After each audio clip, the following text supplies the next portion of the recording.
CM Revanth రెడ్డికి BJP రాష్ట్ర అధ్యక్షుడు రామచంద్రరావు లేఖ రాశారు. తెలంగాణకు కేటాయించిన గోదావరి జలాల వినియోగంపై లేఖలో పేర్కొన్నారు. గోదావరి జలాలను తెలంగాణ ప్రభుత్వం సద్వినియోగం చేసుకోవటం లేదని విమర్శించారు. గోదావరి నదిపై 360 టీఎంసీల ప్రాజెక్టులకు కేంద్ర ప్రభుత్వం అనుమతులు ఇచ్చిందని తెలిపారు. కాళేశ్వరం బ్యారేజీల పునరుద్ధరణపై నిర్లక్ష్యం చేశారని మండిపడ్డారు. దీనివల్ల 200 టీఎంసీలు నష్టపోతున్నామని లేఖలో పేర్కొన్నారు. అన్ని అనుమతులు వచ్చినా సీతారాం సాగర్ను రాష్ట్ర ప్రభుత్వం ఇంకా పూర్తి చేయటం లేదని మండిపడ్డారు. సమ్మక్క సారక్క ప్రాజెక్టులోనూ ప్రభుత్వం విఫలమైందన్నారు. గోదావరి నది ప్రాజెక్టులపై వెంటనే దృష్టి సారించాలన్నారు రామచంద్రరావు.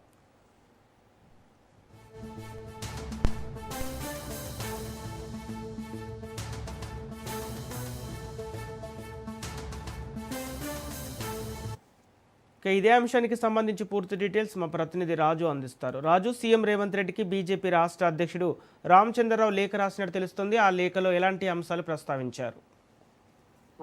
గోదావరి జలాల వినియోగంపై కాంగ్రెస్ ప్రభుత్వం నిర్లక్ష్య వైఖరికి నిరసనగా బీజేపీ రాష్ట్ర అధ్యక్షుడు రామచంద్రరావు ముఖ్యమంత్రికి లేఖ రాయడం జరిగింది.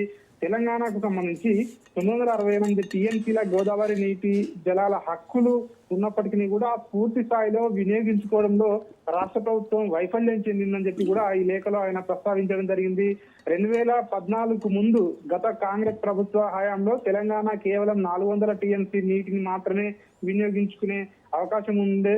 ఆ తర్వాత 2014లో కేంద్రంలో బీజేపీ అధికారంలోకి వచ్చిన తర్వాత రాష్ట్రానికి సంబంధించి ఈ యొక్క నీటి ఇతర ప్రాజెక్టుల అనుమతులకు సంబంధించి కాళేశ్వరానికి 237 టీఎంసీల అనుమతులు బీజేపీ ప్రభుత్వమే ఇచ్చింది. సీతారామ సాగర్ కు 65 టీఎంసీలు, సమ్మక్క సాగర్ కు 45 టీఎంసీలు ఆ సామర్థ్యాన్ని ఈ యొక్క హక్కులను కేంద్ర ప్రభుత్వమే ఇవ్వడం జరిగింది. అదేవిధంగా కాళేశ్వరం ప్రాజెక్టులోని మెడిగడ్డ, అన్నారం, సుందిళ్ల బ్యారేజీల నిర్మాణ లోపాల వల్ల అవి దెబ్బతిన్నాయి. వీళ్ళు సరిగా నీటిని వాడుకోవడం లేదు అని చెప్పేసి కూడా ఈ లేఖలో ప్రస్తావించడం జరిగింది.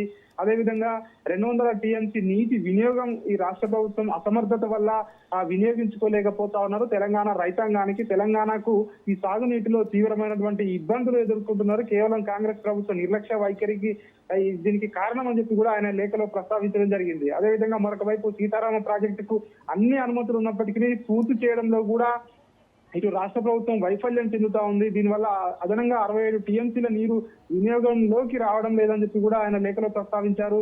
సమ్మక్క సాగర్ ప్రాజెక్టుకు సంబంధించి 47 టీఎంసీల అనుమతులు ఉన్నప్పటికీ కూడా అది కమాండ్ ఏరియాగా గుర్తింపు సరిగా చేయకపోవడంతో ఆ ప్రాజెక్టు ఇంకా ఆలస్యం అవుతుందని చెప్పి కూడా రామచంద్రరావు పేర్కొనడం జరిగింది. గోదావరి నీటిని పూర్తిగా వినియోగించాలంటే అన్ని ప్రాజెక్టులను త్వరితగతిన రాష్ట్ర ప్రభుత్వం పూర్తి చేయాలని చెప్పి కూడా ఆయన కొన్ని సూచనలు కూడా రాష్ట్ర ప్రభుత్వానికి చేయడం జరిగింది.